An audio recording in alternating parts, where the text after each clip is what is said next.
Welcome to 7th grade math. Draw a diagram.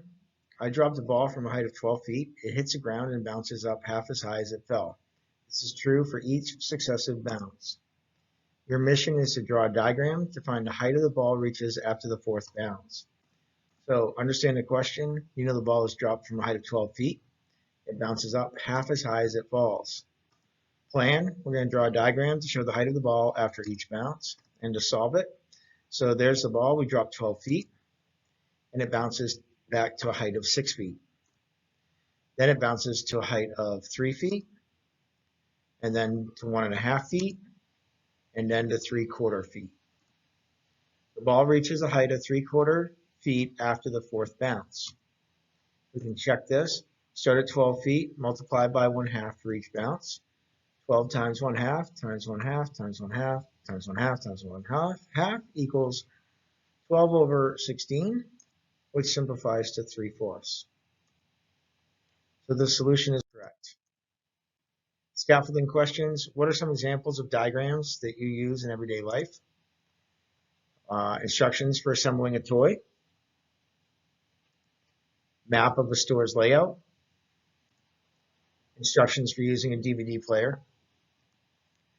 What information do these diagrams include? Labels of parts, measurements or distance, and orders of position of parts. Why are diagrams useful? The diagram helps you visualize a situation. Rock climbing. A rock climber stops to rest at a ledge 90 feet above the ground. If this represents 75% of the total climb, how high above the ground is the top of the rock? So there's our ledge. There's our rock climber. That's a great drawing by me. And that is 90 feet high. And that is roughly 3/4 of the way up the total rock. So that's 75%, which is 3/4. So that leaves 25% that's left. And there's 3/4 and there's 1/4 for our fractions. Do you have a guess what 90 feet would be 75% of? If 90 feet is 75% and we broke that into thirds, we'd get 30 feet, right? So we could say 30 feet is the other 25%. And there's our 100% of the total rock. So the total is 120 feet. We can check that by 90 divided by 3/4, which we would multiply, instead of 90/1 divided by 3/4, it's 90/1 times the reciprocal, which is 4/3, which would be 360/3 if we don't simplify first. If we do, it'd be 30 times 4. But we'll simplify now and we get 120. So the total height is 120 feet. Jack's house, the post office, the bank, and the library are on the same road. Jack lives 3.5 miles from the library, which is 2.25 miles farther from his house than the bank. The post office is between the bank and the library and 0.75 miles from the bank. That's a lot of words. How far is it from Jack's house to the post office?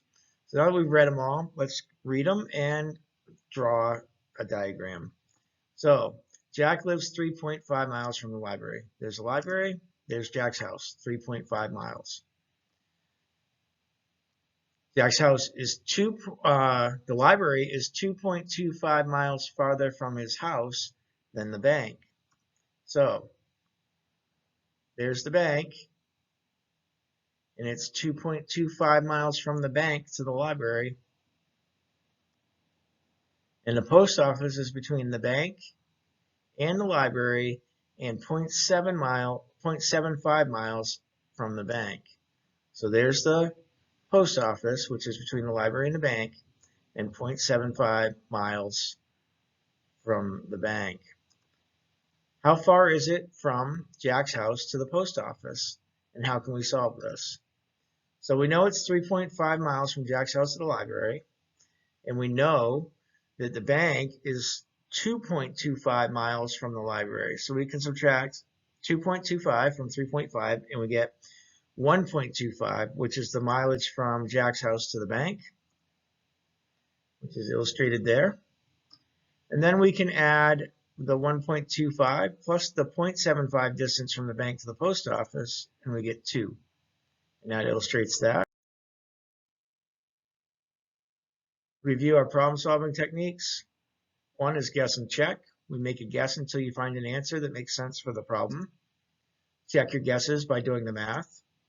2, look for a pattern. We're going to look for a pattern, then extend the pattern to find the solution. 3, work backwards. Start with the end result and work backward. 4, make an organized list. We're going to make an organized list of all possible combinations. 5, eliminate the solutions that are not reasonable. You can use mental math to eliminate possibilities that aren't reasonable. And then draw a diagram. Draw a diagram to solve a problem. There's tonight's homework. You should go to Google Classroom to submit it. I hope you have a great night, and I will see you in class.